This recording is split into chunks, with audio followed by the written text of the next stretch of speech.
Guys আসসালামু আলাইকুম, আমার ব্লগে তোমাদেরকে সবাইকে স্বাগত। তো আজকে হচ্ছে আমি একটা ভিডিও সেটা হচ্ছে আমাদের ছাদের যে ইটা আছে সেটাকে আপনাদের সাথে শেয়ার করব। তো চলুন আজকে ব্লগটা শুরু করি। প্রথমে আপনাদেরকে আমি ছাদটা দেখাচ্ছিলাম, আর যদি ভয়েসে সমস্যা হয় সেটা আমাকে একটু কমেন্ট বক্সে জানাবেন, কারণ বাইরে তো হচ্ছে মোটরসাইকেল মানে রিক্সা যাচ্ছিলো, তো সেজন্য ওরকম আমি পারিও নি। যাই হোক, তো প্রথমে আমার নয়নতারা গাছটা দেখাচ্ছিলাম, কারণ আমি নয়নতারাটা হচ্ছে আমাদের এটাকে আমরা সাধারণত বিস্কুট ফুল বলি, তোমাদের এখানে কি বলে সেটা কমেন্ট বক্সে জানাবা। তো প্রথমে আমি নয়নতারাটা হচ্ছে কালকেই লাগিয়েছিলাম, কিন্তু দেখুন মাশাআল্লাহ এই দেখুন বাসে আর হচ্ছে দেখুন কলি বাইরে হয়েছে, কিন্তু কালকে কিন্তু ছিল না। তো যাই হোক, এখান দিয়ে হচ্ছে আরেকটা নয়নতারা, আমার নয়নতারা অনেক, তো যাই হোক 3-4 যদিও অনেক না। তো এখান দিয়ে হচ্ছে আরেকটা নয়নতারা হয়েছে, আপনাদের একটু দেখায়। দুঃখের বিষয় হচ্ছে আজকে কোনো ফুল ফোটে না নয়নতারার, যদিও হালকা হালকা রোদ, সেই জন্য অতটা ভালো দেখাচ্ছিল না। আর অনেকেই আমি হচ্ছে ভিডিও দেখি যাদের ব্লগগুলো, তো তারা হচ্ছে গাছেরগুলোটা সবসময় পরিষ্কার রাখে। আমি কিন্তু পরিষ্কার রাখি, কিন্তু এই যে ছোটো ছোটো গাছগাছালি হয়েছে দেখতে পাচ্ছেন, কিন্তু গাছগাছালিগুলো কিন্তু কাটে না, কারণ হচ্ছে সুন্দর লাগে দেখতে। ফুল দেখুন কত সুন্দর গাছগাছালি হয়েছে। যাই হোক, আর আরেকটা জিনিস সেটা হচ্ছে এটা হচ্ছে নয়নতারা কিন্তু বিচি, এই দেখুন এটার ভিতরে কিন্তু বিচি হয়, বিচিটা পাকলে এটা লাগালে কিন্তু গাছ হয়, ছোটো ছোটো চারা হয়। তো এরপরে হচ্ছে এটা হচ্ছে জানি না নামটা, তোমরা যদি কেউ জেনে থাকো সবাই কমেন্ট বক্সে জানাবা। তো এই দেখুন এখানে আমাদের গোড়াটা কিন্তু এটা কিন্তু আমি ডাল লাগাইছিলাম, কেউ হয়তো বিশ্বাস নাও করতে, কিন্তু আসলে আমি ডাল লাগাইছি, ঠিক আছে। তো তারপরে আছে আমাদের হচ্ছে এটা হচ্ছে গোলাপ গাছ, এটা হচ্ছে কমলা কালার যে গোলাপটা হয় সাধারণত ওইটা, তো সেই জন্য আপনাদের একটু দেখাচ্ছিলাম। এটা হচ্ছে কিন্তু গোলাপ গাছ, তো এই দেখুন গোলাপটা, মানে এটা গোলাপ না যদি পাপড়ি, আর এটা হচ্ছে দেখুন ফুল গাছ, মানে এটা ভালোই লাগে আমার কাছে। সেদিনকে খোসাই দিয়েছিলাম এটা, এখন তারপরে হচ্ছে এখন বৃষ্টি হয়েছে, তো সেই জন্য মাঠটা এরকম হয়ে গেছে। এই দেখুন কত সুন্দর তাজা হয়েছে, দেখছেন।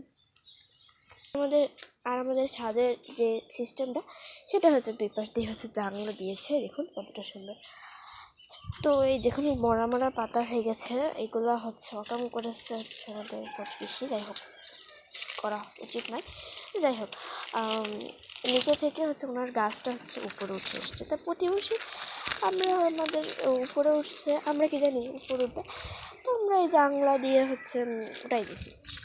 তা ওই যে ধন্দলও দেখছেন হচ্ছে, তো তারপরে হয়েছে নিজে থেকে কেটে দিয়েছে। তো এই দেখুন গাছগুলো এরকম মরে যাচ্ছে, দেখছেন। যাই হোক, তো তারপরে দেখুন জালি আসছে, জালিগুলো বাঁচবে না, যাই হোক বাসে যদি দোয়া করবেন আমাদের গাছের জন্য।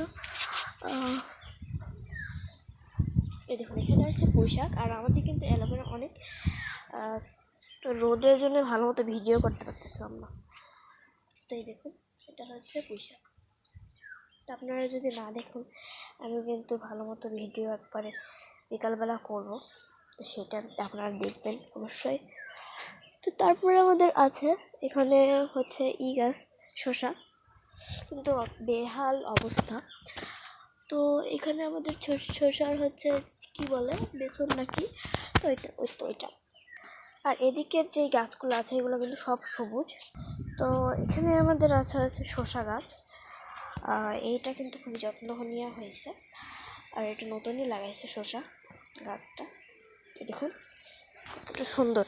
তো এখানে আছে শ্রীচন্দন গাছ, আমাদের কিন্তু শ্রীচন্দন ধরছে, কিন্তু এই গাছে খেয়াল করতেছি না ধরছে নাকি, যাই হোক তো তোমরা দেখতে থাকো। আর এটা হচ্ছে আমাদের কী বলে এটা অ্যালোভেরা, অনেক কিন্তু আমাদের অ্যালোভেরা, আপনারা খেয়াল করলে দেখতে পারেন আমাদের ছাদে অনেক অ্যালোভেরা। তো তারপরে আছে আমাদের হচ্ছে পুঁইশাক গাছ, এটা ডাল লাগাইছি। যাই হোক এখান থেকে সব পুঁইশাকই। তো এখানে আমাদের এটা হচ্ছে লাউ গাছটাকে উঠাই দেবো, আমি এখান থেকে উঠাই দেবো কারণ নিচতে হচ্ছে বাইতেছে। আর এটা হচ্ছে আপনার গাছ, অনেক সবগুলাই কিন্তু একবারে দেয়, আর কাপড় চোপড়ের জন্য ভালো মতো দেখাইতে পারতেছিলাম না। এই দেখুন এটা হচ্ছে লাউয়ের পাতা, এই দেখুন এখান থেকে কতটা সেওয়া আর সুন্দর অত্যন্ত আপনারা দেখতে পাচ্ছেন আশা করি। তো এই দেখুন লাউয়ের পাতা, এটা কিন্তু খাওয়া যাবে। আজান দিয়ে দিছে, তো আমরা একটু বন্ধ করছি। তো এখানে আমাদের হচ্ছে লাউ গাছ, আর আমাদের কিন্তু চিরচন্দন ধরছিল, তো এখানে আমরা কিছু লাগাবো, তো সেই জন্য এটা ভেতরে ঝুলাই রাখছি। তো এই চিরচন্দনের পাইতেছি না, যাই হোক চিরচন্দন কিন্তু আমাদের 3টা ধরছিল আল্লাহ দিলে। তো তারপরে আমাদের আছে হচ্ছে এখানে হচ্ছে গোলাপ গাছ, যেটা দেখুন গোলাপ গাছ, এখানে এটাও গোলাপ গাছ, আর এটা হচ্ছে লেবু গাছ, কিন্তু দুঃখের বিষয় লেবু একটাও ধরে নেই। তো এই দেখুন লেবু গাছ, আর এটা হচ্ছে চিরচন্দনের যে গুঁড়াটা। যাই হোক তো আজকে ব্লগ, আর এখানে হচ্ছে আসছে অ্যালোভেরা গাছ, আর আমি আপনাদের সাথে শেয়ার